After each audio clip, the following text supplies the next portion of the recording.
Folks, in today's video, I'm going to break down exactly what the big money is saying, thinking, and doing behind the scenes. Now, the information that I'm going to share with you in this video is not technically public. In fact, the firm that gathers this information hides the results and only sends it to their direct clients, to their affiliates, and to their staff members. But of course, once it is sent out, it starts leaking all over the place. And so I've gone ahead and I have compiled a bunch of different leaks of this data from a lot of different sources, whether that's actually from mainstream media leaking parts of it, or Twitter, or various social media platforms, or people directly sent it to me. So if you appreciate all the work that goes into finding and making a video like this, make sure to hit that ravishing like button below and also subscribe to keep up to date with us. But let's get right to work. Okay, so B of A went and they pulled 371 global fund managers who controlled a combined $1.1 trillion worth of assets. So what did they find? Well, first, they found that there's close to a record share of fund manager survey investors expecting a weaker economy in the next 12 months. Stop the presses.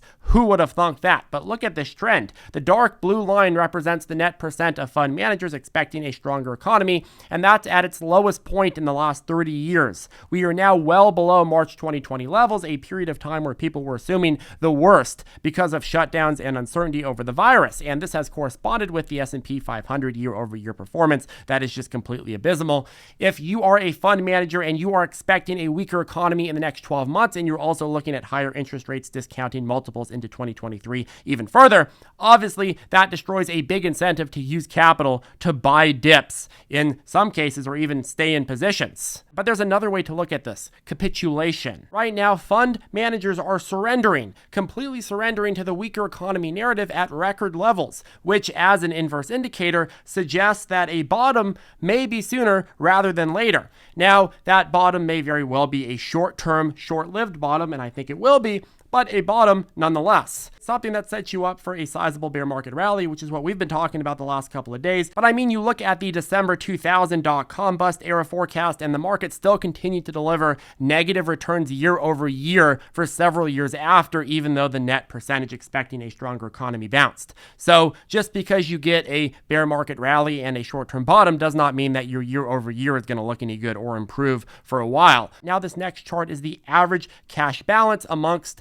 these surveyed fund managers. These investors are now holding more cash than they had in April 2020 and any time in history since the dot-com bust days 20 plus years ago. Many analysts are also calling this a form of capitulation. This idea that fund managers are surrendering to the Fed and saying, okay, you know what? I'm going to hold cash. I'm not going to fight the Fed. I'm going to wait until the Fed's battle is over, and then we can redeploy cash. Now, obviously, when cash is being shored up at this level, that has to come from somewhere, and it comes from assets, which are now seeing reduced prices. But it's also firepower that can be redeployed back into markets at the end of the day.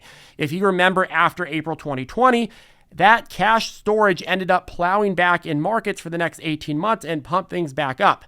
So from a market perspective, these levels of cash suggest a lot of upside when global fund managers get the green light again, and it's go time again. But in the meantime, market liquidity is deteriorating fast as this cash has left the market in spades. The percentage of fund managers that rate liquidity conditions as positive is at the worst level since April 2020. Now, as we know, liquidity in a broader sense will only get worse and more dry as we go into 2023 as a result of generalized quantitative tightening. During the pandemic, the Fed increased liquidity throughout the system, and that had a very settling effect on the overall market and created insane amounts of liquidity. Well, now the Fed is doing the opposite. Quantitative tightening has a very severe effect on the entire financial system, which of course the stock market is a part of. Next, what do global fund managers see as the biggest tail risk? And again, I apologize for the blurriness in advance.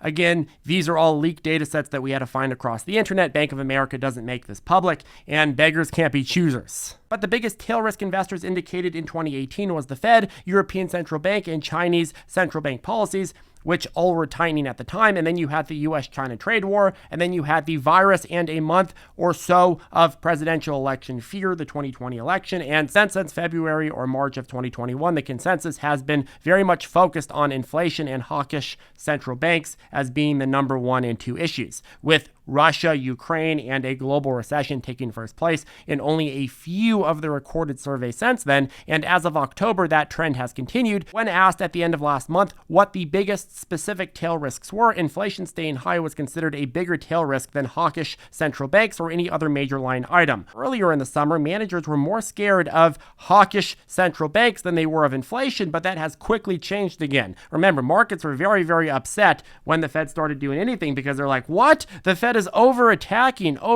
inflation, when in reality, obviously the Fed has been behind the curve almost every step of the way. But it's just a cycle of fund managers thinking they're going too heavy or going too light. Now, I want to continue on with when global fund managers expect a pivot from the Fed. But first, a word from today's sponsor, Moomoo, and the up to 15 free stocks that you can get if you open an account and deposit with my link down below. Australian users can get up to 50 AUD cash back. Terms and conditions apply. So let me ask you this question. Would you show up to battle without the proper weapons? I wouldn't. No matter how good of a warrior you are, you need the proper gear to thrive and survive. Moomoo is exactly that, a fierce trading platform for active traders just like yourselves. Moomoo is a one-stop trading app that features a comprehensive stock screener, free real-time level 2 data, daily short volume, and allows you to unlock 24/7 premium news for free. The Moomoo app provides visualized financial information to help you understand and evaluate individual stocks, visualized holdings and portfolios from institutional funds to help you develop investing strategies. And as we are in a very critical earnings season, one feature that I would like to highlight today is the earnings calendar. You can scroll through and see which stocks are reporting earnings in the coming week, and more importantly, get a rapid to the point rundown on what they've reported. For example, here I can see GME is focused on becoming profitable and launching new proprietary products.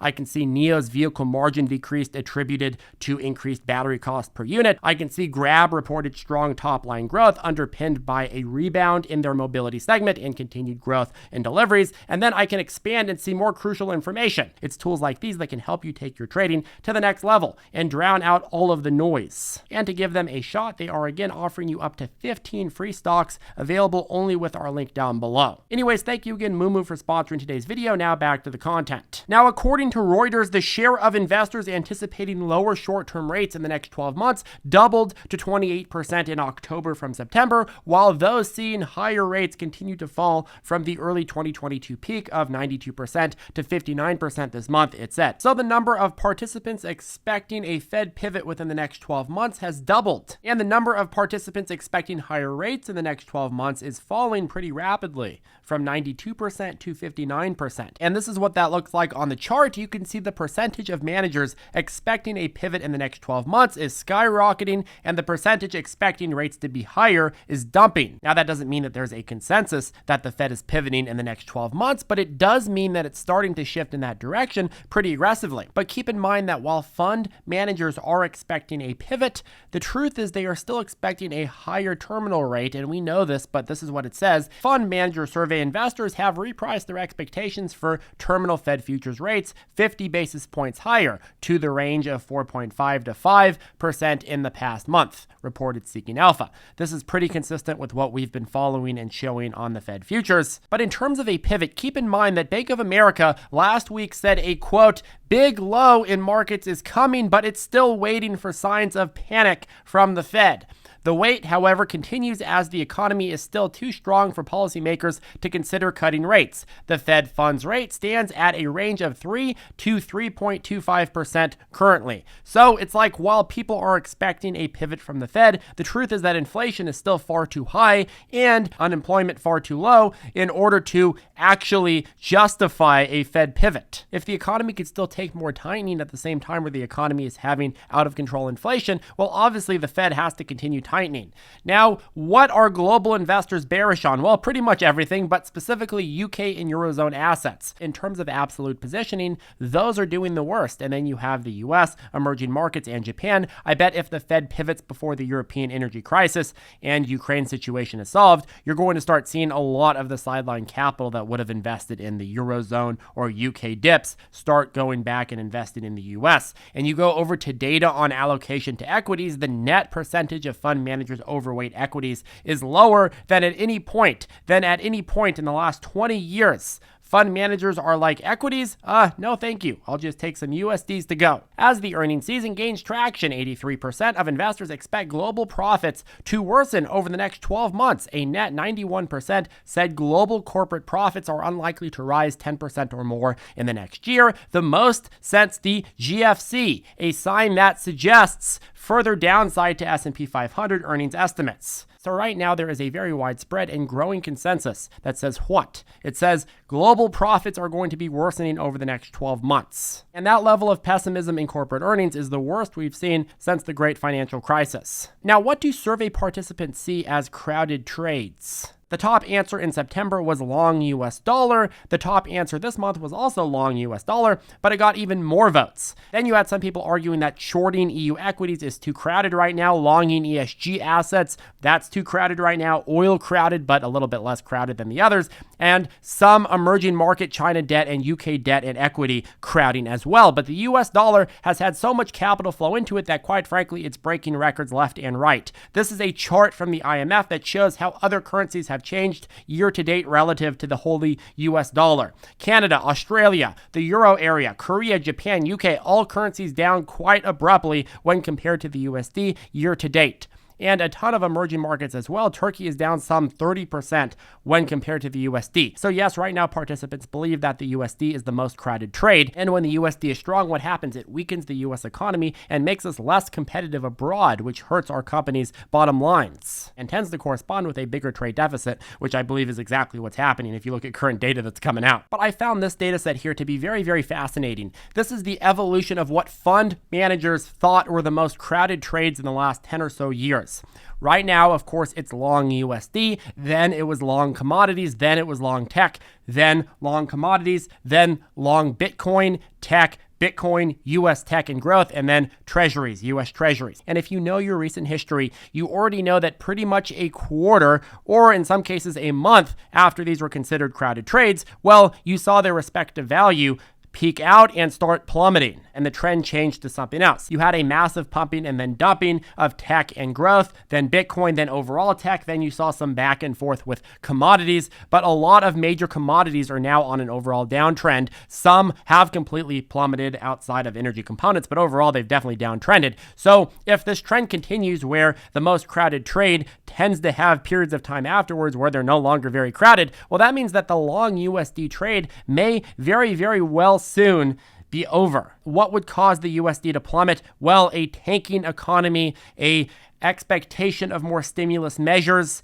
a reversal, a pivot from the Fed, a reversal from the Fed. So I mean, for folks who want to see the bright side on this report, well, I think that it can be summed up by saying that a lot of participants right now are expecting a change of trade that does tend to point to a short-term bottom and bear market rally in the near future, and a Fed pivot that may be a lot faster than the worst case scenario, which may actually come in maybe the first quarter of 2023. Now, I think the Fed would be very, very giddy to do it then. I think the Fed needs to wait until inflation actually goes down sizably and shows evidence that it's not just going right back up. But a big takeaway from this overall survey and all of these scraps of information I was able to pile together is that a lot of global fund managers expect the Fed to pivot sometime within the first quarter or two of 2023. And at the same time, they expect the market to bottom sometime around early 2023 when the recession really starts getting going. So I don't know, folks, do you agree with these findings? What are your thoughts on when we bottom and when the market starts going back up? Let us know down below. Do you think we have yet to experience that big low that Bank of America has been warning us about and will happen when the Fed does its last massive panic? Well, let us know your thoughts down below. Anyways, folks, that caps off today's video. Make sure to get your up to 15 free stocks with Moomoo using our link down below. Make sure to take advantage of our Flash 40 coupon code on ZipTrader U, which expires October 21st, which is this Friday. And of course, make sure to subscribe, and I will see you in the next video.